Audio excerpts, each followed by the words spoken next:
Hello everybody.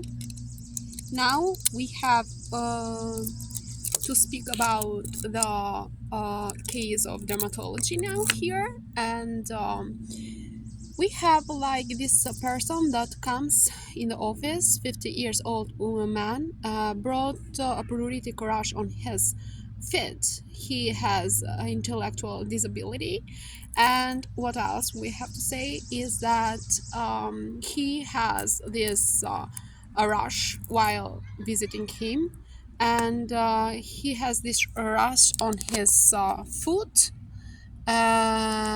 like with escoration, like in this here. And we wanted to know what we have to do next to him, what we have to do now, which is the most appropriate next step to approach him. We have to do a potassium hydroxide microscopy. Is the most common cause of diagnostic test of tinea pedis, because he has tinea pedis and is a dermatophyte fungi.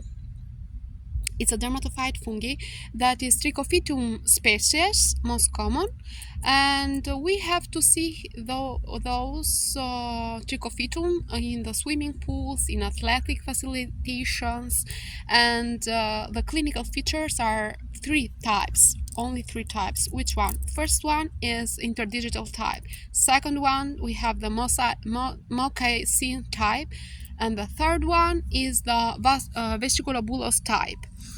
And what else we have to say? The interdigital type is pruritus with erythema erosions between the tools, and moccasin type is scale fissures, extension onto the side or dorsum of the foot, and vesiculobulous type is painful bulla with erythema. Complications, secondary infection, and recurrences. The diagnosis is with clinical presentation, as we see, and with potassium hydroxide microscopy. So this has tinea pedis, as we see, on the soles of the feet, with significant hyperkeratosis. And for that we give the antifungal, topical antifungal like miconazole or terbinafine, tolnaftate, the empiric things. And so for this HIFA that he has on the foot, it's better to show the potassium hydroxide preparation. Another case. We have a 42 years old woman comes to the emergency department with painful skin lesions. She has like painful blistering and ulceration in her mouth and in her throat. But after that, the rash was preceded by fever, by headache, by sore throat, and by cough, nausea, and vomiting. She was treated for acute cystitis, and she takes Bactrin, like trimethoprim sulfamethoxazole, for 5 days. But her past medical history is unremarkable, and her temperature is 38.3, and blood pressure is 94/60 millimeter mercurial. Pulses is 110 for minutes, and respiratory 14 for minutes. On examination, the skin is like hot and is tender with widespread confluent erythematous macules that cover most of the visible skin surface. The oral mucosa shows blistering and erosions. We have seen we have done the photo to her, and it appears like this. After that, the question is to her, what is the diagnosis of her? The diagnosis is toxic necrolysis, epidermal necrolysis. Why? Because if we wanted to see Stevens-Johnson syndrome and toxic epidermal necrolysis, we have to see that if it is less than 10% of body surface area, is Stevens-Johnson syndrome. If it is 10 to 30%, is Stevens-Johnson syndrome with toxic epidermal necrolysis and overlap. And if it is more than 30%, it is toxic epidermal necrolysis. Clinical features 4 to 28 days after exposure to trigger, 2 days after repeat exposure, and acute influenza like prodrome. Rapid onset erythematous macules, vesicles, bulla, necrosis and sloughing of epidermis, mucosal involvement more. The drugs, which are the more triggers of this, are the drugs. In this case, she has taken, you remember, for acute cystitis, she has taken Bactrim or trimethoprim sulfamethoxazole for 5 days, and this triggers the TAN, the toxic epidermal necrolysis. So some allopurinol, antibiotics, sulfonamides, like in this case, anticonvulsivant, like carbamazepine, lamotrigine, phenytoin, and anti-inflammatory drug, non-steroidal drugs like piroxicam and sulfasalazine. Can cause this syndrome. And other like mycoplasma or like vaccination or graft versus host disease. This can cause to the toxic epidermal necrolysis. What else we should say? We should say that in this case we have to do we have to do the diagnosis first of all. Why is not erythema multiforme? Erythema multiforme because it has target lesion. Which are the target lesion? The target lesion are like this. Okay, and this case she doesn't have it. Why is not like exfoliative erythroderma or exfoliative dermatitis? Exfoliative dermatitis is widespread, is scaly eruption of the skin, and exfoliative dermatitis is like that here. And other Staphylococcus scale skin syndrome is acute exfoliation skin by a toxin, and that's it. We have to see now about, we have to talk about another case here. This was a question about this. What is the diagnosis? Now we have another question, another patient that comes to us with 89 years old woman, come to the physician because she has skin discoloration over the several months. She reported scattered dark purple areas on her hands and forearms without associated pain or itching. And she has diabetes. She has right knee osteoarthritis treated with acetaminophen. Physical examination shows thin hyperpigmented skin with several flat dark purple ecchymotic areas over the dorsum of the both forearms. Her abdomen is soft and non-tender. So the liver span is 8 centimeter without a palpable spleen. The results is that all the blood cells and prothrombin tryme, fibrinogen, all these are normal. Which is the cause of this patient's complaint? How do you think about that? Is it she has like she's a senile and she has like this on the hand? And which is the complaint? If we see here, she has a chemosis and with senile purpura, senile purpura. Senile purpura or solar or actinic purpura is a non-inflammatory disorder in the elderly, in middle-aged patients, and it is with extensive sunlight exposure. It is caused by a loss of elastic fibers in perivascular connective tissue. So the question is, which is the cause of this patient complaint? The cause is perivascular connective tissue atrophy, and that's it. So she doesn't have like a bone marrow failure. Why she doesn't have a bone marrow failure? Because if it has a bone marrow failure, she can have thrombocytopenia, pancytopenia, lymphopenia, and leukopenia and anemia, but she doesn't have it, so all the blood cells are normal. She doesn't have a poor platelet adhesion because she doesn't get it aspirin, clopidogrel, or eptifibatide. And the vitamin K deficiency depletes vitamin K dependent clotting factors like factor 2, 7, 9, and 10.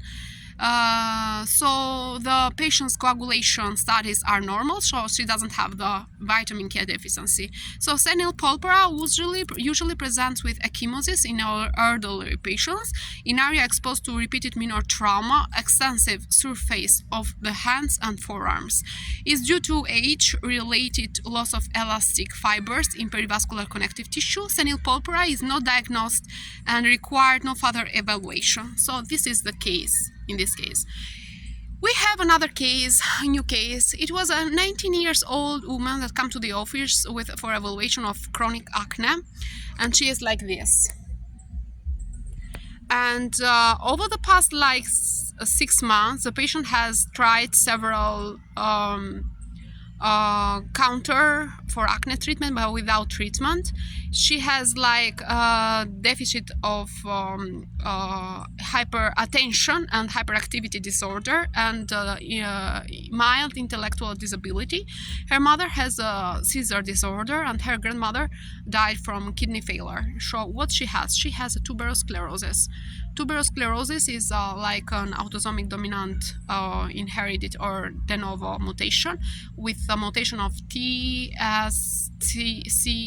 or TSC2 gene, and it presents with dermatologic features and neurologic features. Dermatologic are hypopigmented macules, ash lip spots, they are called, and angiofibromas of the malar regions, and chagrin patches. Neurologic are lesions of nervous system, central nervous system, like hamartomas, epilepsy, intellectual disability, and autism and behavior disorder like hyperactivity, and cardiovascular rhabdomyoma, and renal like angiomyolipoma. This patient has facial angiofibroma that are characteristic of tuberous sclerosis, and we say that which are the angiofibromas. The angiofibromas are red or flesh-colored fibrous papules that are mostly located in the malar region. Ash lip spots are hypopigmented macules, and these patients has chagrin patches that are thick leathery skin. As we see here, why is not this patient has all this, why this patient doesn't have congenital adrenal hyperplasia? Because congenital adrenal hyperplasia is partial 21 hydroxylase deficiency, can present with hyperandrogenism, with severe acne, and she doesn't have the acne, she has angiofibroma. For this she hasn't the adrenal hyperplasia or congenital hyperplasia. Fabry disease. Fabry disease is an autosomical lysosomal storage disorder. It is alpha galactosidase A deficiency that causes neuropathic pain, and glomerular disease is associated with telangiectasias and angiokeratomas. And neurofibromatosis type 1 is a neurocutaneous disorder dominant that has café maculate and neurofibromas. We can see here, this is neurofibromatosis 1. This is the neurofibroma, and these are café maculate. And that is the case here. So the case, as we see here, is tuberous sclerosis in this case. Another case that has come to us. A 40-year-old woman comes for a rash in her arms, and she has this rash for 3 weeks. And this rash is itchy, and she has used some medication but without relief, and she has done the bilirubin, it is too high, 1.1, and alkaline phosphatase is 70, aspartate and alanine aminotransferase, so the transferase of the liver are high, 87 and 99.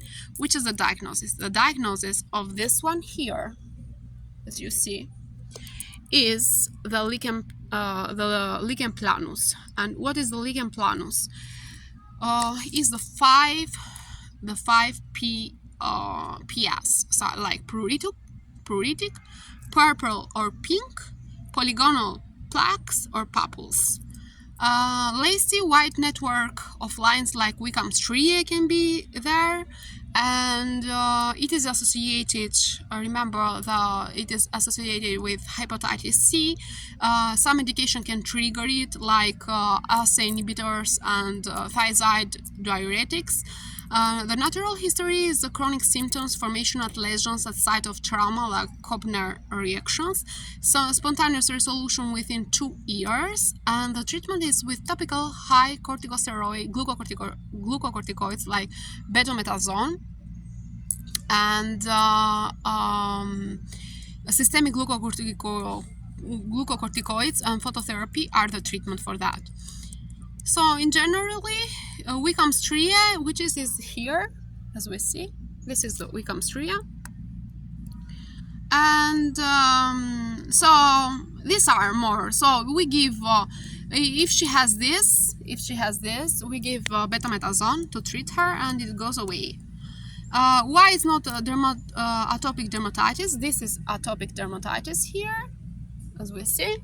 Why is that atopic dermatitis? Because it has a pruritic rash, atopic dermatitis, when the flexor surfaces, and usually presents with in childhood, and most patients have other typic disorder like allergic rhinitis and asthma. Dermatitis herpetiform is in celiac disease. It has erythematous papules and vesicles on the elbows, back, knees, and buttocks. Is gluten sensitive enteropathy. Why it is not erythema multiforme? Erythema multiforme is it presents with target lesions and with central clearing that began on extensor surface of the distal extremities and spread centripetally.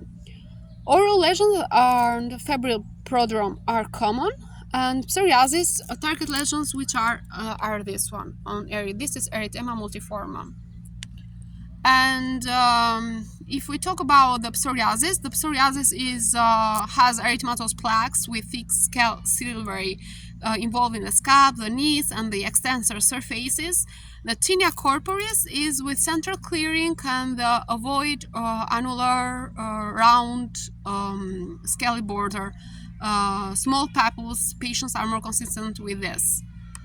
So this is psoriasis, as we see here, psoriasis, and this is tinea corporis, annular lesions. That's it. Now we have to talk about another case. Is 56 years old woman come to the office, it comes to the office for 1 year history of skin lesions. He had raw flaky spots that does not itch or bleed, and on his forehead and on his cheeks. And the patient has attempted treatment with various emollients without effect, but medical history includes hypertension and early benign prostatic hyperplasia. On examination, it shows multiple scattered white scaling lesions are noted like this. And which of the following is most likely the diagnosis in these patients is actinic keratosis. This patient has actinic keratosis that is more in sun-exposed areas, and it is correlated with progression. If we doesn't treat this, it can cause to squamous cell carcinoma. And the biopsy, we do it if the lesions are more than 1 centimeter of diameter.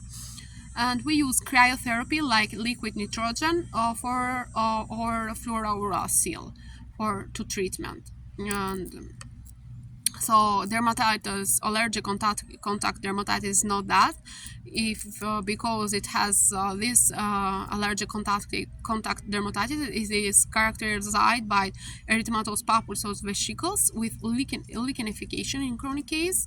This is the allergic chronic dermatitis.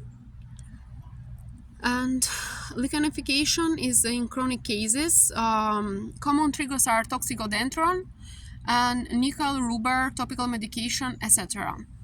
This is lichenification. And what else we have to say? Pityriasis rosea. Pityriasis rosea is numerous scaly ovally plaques. It begins with an initial lesion, like herald patch is called, much more larger than the other. Pityriasis rosea is this one here. And psoriasis are like scaly silvery scales, plaques, and on the knees, elbows, and the scalp. For example, we have to talk about here. These are here psoriasis. And other thing, we have seborrheic dermatitis with scaly, oily, erythematous rash on the skin folds around the nose, eyebrows, ears, and the scalp, which is the seborrheic dermatitis. She has a seborrheic dermatitis here. And other things we have here, the keratosis seborrheic is benign pigmented lesions, well-demarcated borders, velvety or greasy surface, and it has like a stuck-on appearance, something like that, and which is here. This is seborrheic keratosis, and that's it.